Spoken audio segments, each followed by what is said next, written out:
Chapter 27, verse 1 says, "And David said in his heart, I shall now perish one day by the hand of Saul."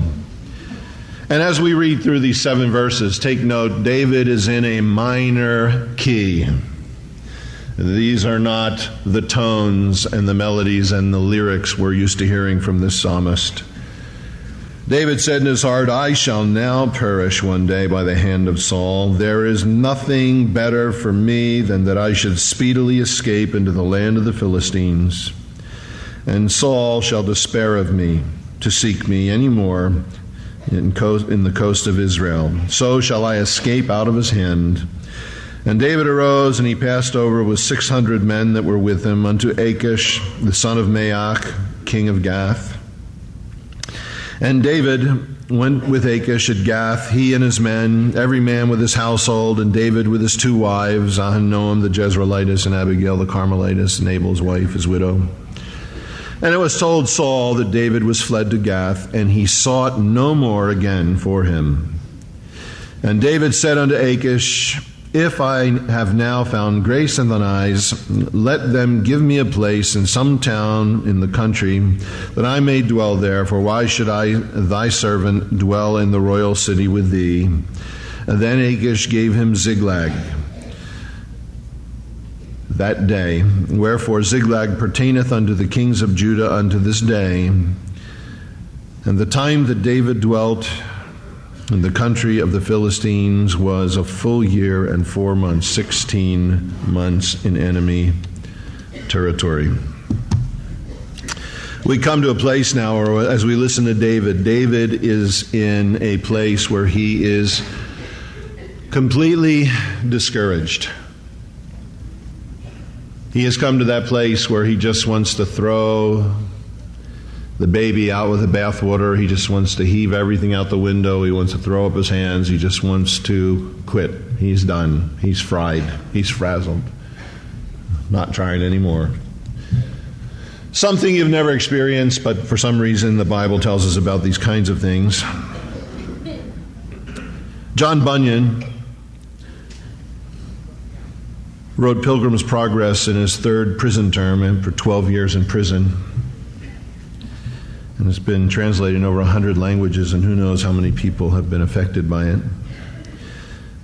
But he tells about his main character, Christian, on his journey to the kingdom, coming to a place called the Slough of Despond. And he gets caught in this deep, miry bog. Despondency, despair, discouragement. And one comes along named Helper, a picture of the Holy Spirit. And help lifts him out of the Slough of Despond. And Christian says to him, why this Slough of Despond? Can't there be a bridge? Can't there be a road around this? On the pathway to the kingdom, isn't this avoidable in some way? Can't we get past this place? And the answer to his question from help is this. This miry slough is such a place as cannot be mended. This miry slough is such a place as cannot be mended. God has brought David to the Slough of Despond. And the thing that we have to see as we look at this, what is the lesson? In the Bible never prohibits us from being discouraged or depressed. It's when we come to that fork in the road, the lesson is, what decision do we make in that condition? What do we do? How do we relate? Where do we go? Discouragement is part of the anvil that God is using in the life of David. We're watching David. We understand why he's discouraged. I mean, even before Goliath, this guy has a right to be discouraged. He's the youngest of 8 brothers. Imagine being there in the pecking order. When Samuel's looking for a leader, they don't even bother to call him, his dad or his brother. Don't even think of him. That's where he's at in the pecking order. I'd be depressed right there. And then after a great victory with Goliath, we've gone through this week after week. Position stripped away, wife stripped away, family stripped away, Samuel stripped away, best friend stripped away. Adullam, broken, looking up, looking to God. And then thinking, this is it, Lord, okay, I'm learning the lesson. Well, then you go to Keilah. And you're handed over by the people you protect. And then you meet the Ziphites who deliberately betray you. And then Saul chasing you around the mountain. And then finding him in a cave and being able to take his life and sparing his life using great restraint. Samuel dies. He encounters Nabal. And then Saul is out looking for him again with 3,000 men at this point to kill him. I understand why David is discouraged. That's not the problem. I would be discouraged long before this. You know, I have people come to me sometimes and say, I'm discouraged. I'm depressed. Well, what do you mean? Well, I just am struggling. I don't know what the Lord wants me to do. I have this heavy feeling. And I say, well, are you talking about suicide? No, not that. I'm just discouraged. What do you think I should do? Be discouraged. Be depressed. There's nothing wrong with that. You know, God wired us. We look at David, and he has this capacity for tremendous highs. Well, the other side of that coin is that's a person also has capacity for tremendous lows. Some of us are very pragmatic and move forward like this, but there's people like Peter who their greatness is in the greatness of their humanity, and God uses that. And they have ability for tremendous highs, but they resonate at that low place too. And that's okay. That's not a problem. Spurgeon was a man like that. And he said he was tortured every Saturday night trying to get ready for Sunday morning. He would go in fits of depression for months. It isn't the problem. It's not how do we remove this place called discouragement. Can we build a bridge here? How do we get away from this slough of despond? No, David, haven't you noticed your life has gone furnace to the anvil, furnace to the anvil, furnace to the anvil. God is hammering you into the man and into the woman that he wants all of you to be. And he's sovereign to use those circumstances. The problem is when we get to that place, it isn't avoiding it. It's what decision do we make there? How do we respond at that fork in the road in that place called discouragement? It's part of God's will, part of his plan. There's a folk story about the devil having a sail, all of his tools, laid out on a table, displayed with price tags on them. And of course there was hatred, murder, drunkenness, malice, immorality, all that you'd expect to see there, his tools. And the story says that over in the corner there was an unrecognizable, dusty, old piece, and it wasn't until you went over to it that you saw the label said discouragement, and it had the highest price of everything that was there. And the question was asked of the devil, why the price? And he said, well, what makes it valuable to me is it is unrecognizable. I can begin to use it in someone's life before they know it. And it's the one tool that opens the door for me to use all of the other tools. Discouragement. Because it's from there they go back to the bar. It's from there they turn to another man or another woman. It's from there they turn to hatred, to frustration, to malice. And David is at a point of discouragement at this place in his life. He cries out some of these things that are associated by scholars with this time. Not heading into the period. He ends up in enemy territory for 16 months. He doesn't say a prayer or write a psalm there. But at this low point before he moves, he will cry out, "Why standest thou afar off, O Lord? Why hidest thou thyself in times of trouble?" Imagine that from David. Again, at this time, he would say in Psalm 13, "How long wilt thou forget me?" You ever feel that way? "O Lord, forever? How long wilt thou hide thy face from me?" And of course, one of the most famous psalms associated with this time, my God, why hast thou forsaken me? Why art thou so far from helping me and from the words of my roaring, the great prophecy of the suffering of the Messiah? David is making many cries that we understand, that we've cried internally ourselves. But he makes 3 mistakes at this point in time, and they're outlined for us here, and then they set a course. Then there's what Jeff calls a flow chart. I like that. First thing it says is David said in his heart. First mistake. When you're discouraged, David talks about his heart being overwhelmed. Why seek counsel from a heart that's overwhelmed? Why go to the place that's desperately wicked and incurable? Why go to human reason? That's the thing that fails us the most at a time like that. When everything seems to be falling apart, when the pressure is unimaginable, when we want to throw in the towel, when we're thinking of the most unthinkable things, to then try to reason with human reason, that's when we say, well, why do you think he's doing this? And do you think God's doing this because of this? And you think he's inhabited because of this? And you think if I'd have done this, he'd have done that? And you think that he wants me to learn this? And you end up in the paralysis of analysis. You end up in that bog. You end up in the slough of despond. There's no way out of that. Human reason is not what's necessary. David should be falling on his knees at this point in time and crying out to God.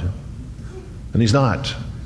The first thing he does is he begins to reason this back and forth in his own wisdom, human rationale, trying to ask questions that are much bigger than the circumstances. Second thing he does, and I think it's wrong, is he says this, I shall now perish by the hand of Saul. That's where you end up with human reason.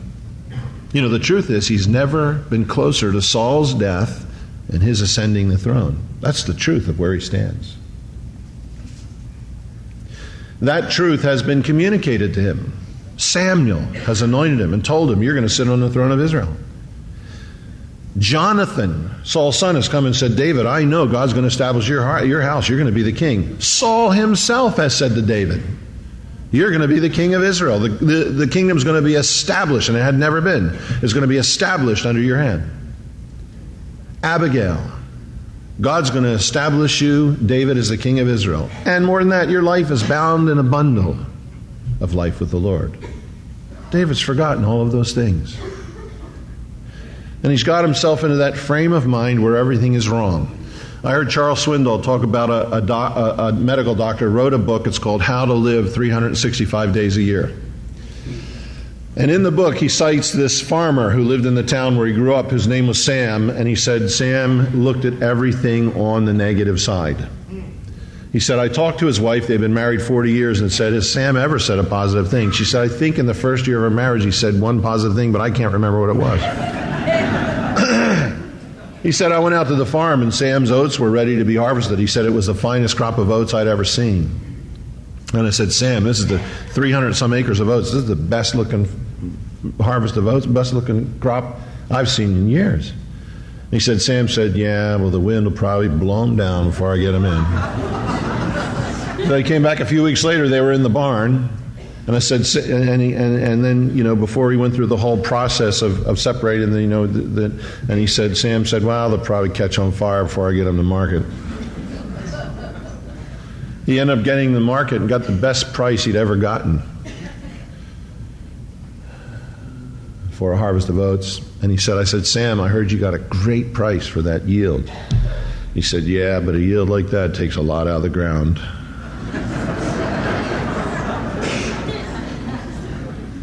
He said, I saw him with one of the best yields of corn, 167 bushels per acre I ever saw, and I just talked to him. It was remarkable. And he said, yeah, but that's heavy. Where's the machinery? That's a lot of weight. He said, I saw him in a beautiful day late in the autumn before the snows came, and it was just beautiful, warmed up the trees. I said, walking by, I said, Sam, ain't this a beautiful day for late in the fall? And he said, yeah, but when we get it, we're really going to get it. And some people, here's David, and he's saying, I'm surely going to die by the hand of Saul. You know what I like about that? This is a guy who's already written, the Lord is my light and my salvation, in whom I shall trust. Of whom shall I be afraid? He's already written, there's one thing I've desired of the Lord, that will I seek after, I might dwell in the house of the Lord the days of my life. He's already written, Lord, you are my rock and my fortress. He's already written Psalms and has forgotten about them. That's encouraging to me. Because I may teach the word and forget about it, but at least I didn't write it and forget about it. And as believers, we get to that place. We can be so overwhelmed, we can forget what we know. And the bothersome thing is, if we want to be honest, is that we do know. Satan may have his tools laying out on the table, but God has his tools laying out on the table in plain sight too. He's given us his word. He's given us his spirit. He's given us his son. He's given us his grace. We almost wish that there was a secret to all this. You see, if we were willing to buy a book that says the secret of victory, the secret of happiness, the secret of joy, because then we can be miserable with an excuse, because we don't know the secret. What really should bother us is we do know the secret. And it's so simple, we should be convicted about it. We have the answer. We have the truth of God's word. David at this point is refusing to remember the promises of God. And Peter tells us that we have been partakers of the divine nature by great and precious promises and have been born again to a living hope by the resurrection of Jesus Christ from the dead. But when you start to use human reason, then you push aside the divine will, God's word. And the third step is this. It says he passed over, stepped back into enemy territory, went to Philistine country. He goes to Gath. Well, the best thing Gath ever produced was Goliath. The most powerful thing that Gath ever spit out was that giant, and David killed him when he was 15 years old. Now he's going to Gath. And we think when we come to that place in discouragement, we're angry at God. Oh God, David says, you've cast me off. How long is it going to be? How long are you going to forget me? Forever? Huh? Forever? Ha ha ha. You can do that. You're God. People can forget for a while. You can forget forever. I bet that's what you're going to do, ain't you? You know how you don't ever get that frame of mind, but David gets there. And then it crosses into enemy territory. He steps over the line. And we think we can do that without influencing other people. We could think that we can do that and get away with it. We think we'll just go there for a day. I just like it. Just sit down and have a cold one. If I could just slug this guy. If I could just curse at him, I'll feel better. I'm tired of fighting the fight. I'm tired of hanging in. I'm tired of laying down my life. I'm tired of taking up my cross. I want to freak out. It'll be so much easier. But the problem is when we cross the line for a day, the day leads to the next day, and the days lead to weeks, and the weeks lead to months, and the months lead to years. And for a year and a half, he's in enemy territory. That takes 600 men with him, and their wives, and their children. He led them all there. He ends up with the wrong kind of grace and the wrong master. Says in verse 5 to Achish, now if I've found grace in your sight, well, David, what about finding grace in the eyes of the Lord? Now you're finding grace in the eyes of Achish? Then he says to Achish, let thy servant, David, you got the wrong master. Achish is your master now? And that's what happens when we cross over. We end up in the wrong place. And yeah, there can be relief temporarily. It says Saul stopped chasing him at that point. And there is pleasures of sin for a season. Sometimes it seems like the day we cross over, we throw in the towel, we give up. It's so much better. I can't believe I was so stupid, trying. The pressure is off. Well, Satan knows how to do that, you understand. You remember Jesus, when he was at the wedding at Cana, that turned the water into wine. And the steward of the feast said this, and it gives us a great picture of the way the world operates. The steward of the feast said, normally at these shindigs, They put out the good wine first, and when everybody's half pickled, they put out the poison. Because then they don't care. They're already soused. He said, but at this wedding, you've saved the best for last.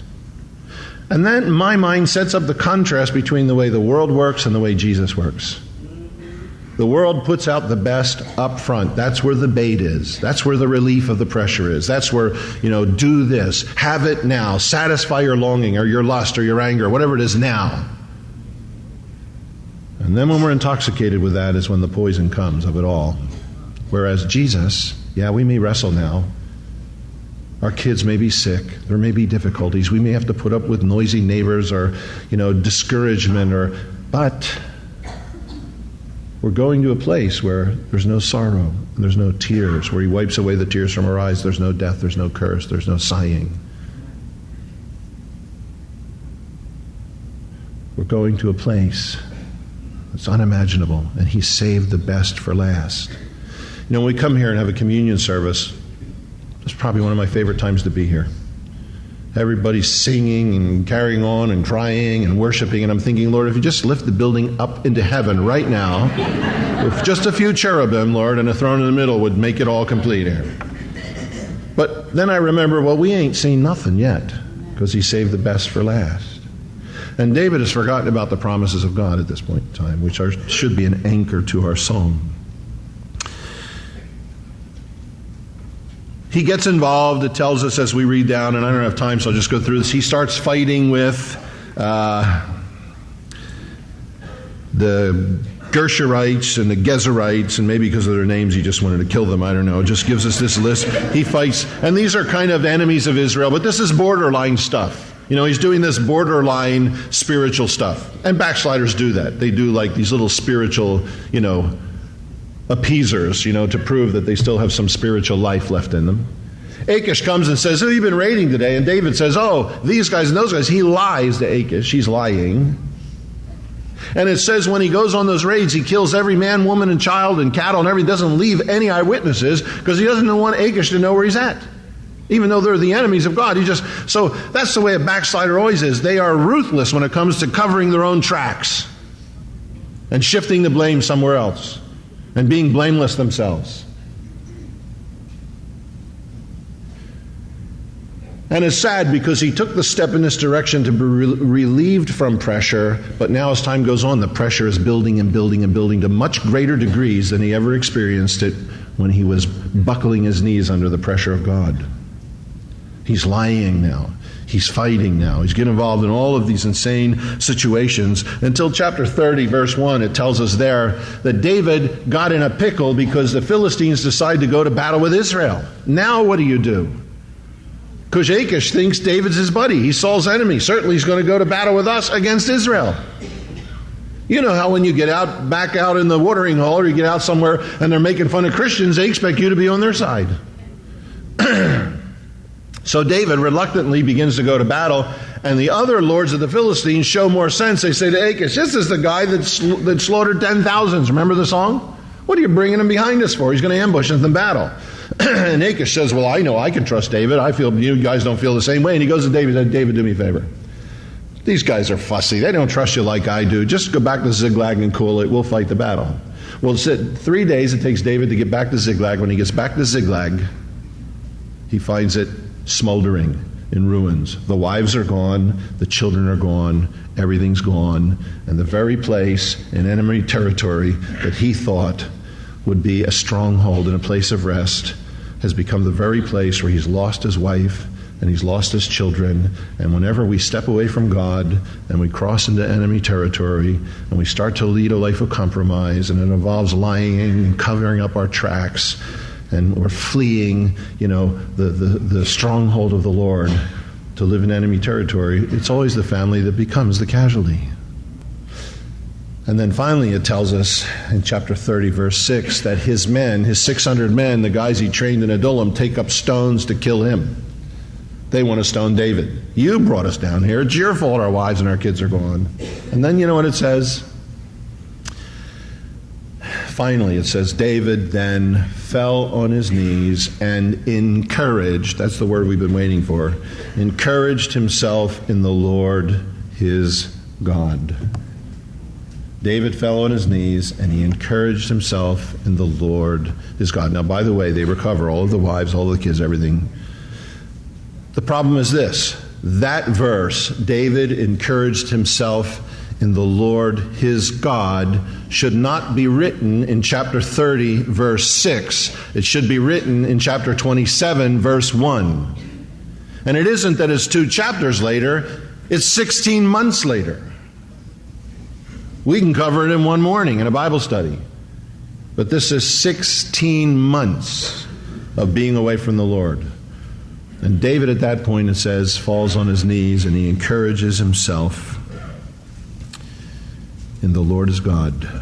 That's when things begin to turn around. That was the other fork in the road that was there right in chapter 27, verse 1, when he was in the slough of despond. He was able to look up and helper would be there to take his hand and to lift him out. And he had turned away. Now look, I don't know, obviously, where everybody is in their own hearts this morning. If you're having a great time with the Lord right now, you can record this lesson under and put it in capital letters on your file. I will need you in the future. As you will. If you are completely discouraged this morning, you know who you are. There's a fork in the road at that point. You can take and apply human reason to the circumstance, setting your own opinion on a higher plane than the Word of God, and in that turning away from His promises. It will lead you in a path that crosses over a line where you take things to yourself out of the divine hand, as it were. Or you can fall on your knees, at least in your heart where you are, and say, Lord, I'm in the slough of despond. You've got me on this anvil. If I'd have known this was going to be the sermon this morning, I'd have stayed home and been miserable. But here I am. Be my helper, the one who never leaves me or forsakes me. Reach down to me, Lord. Though I walk through the valley of the shadow of death, I will fear no evil, Lord, because you are there with me. I'm going to have the musicians come.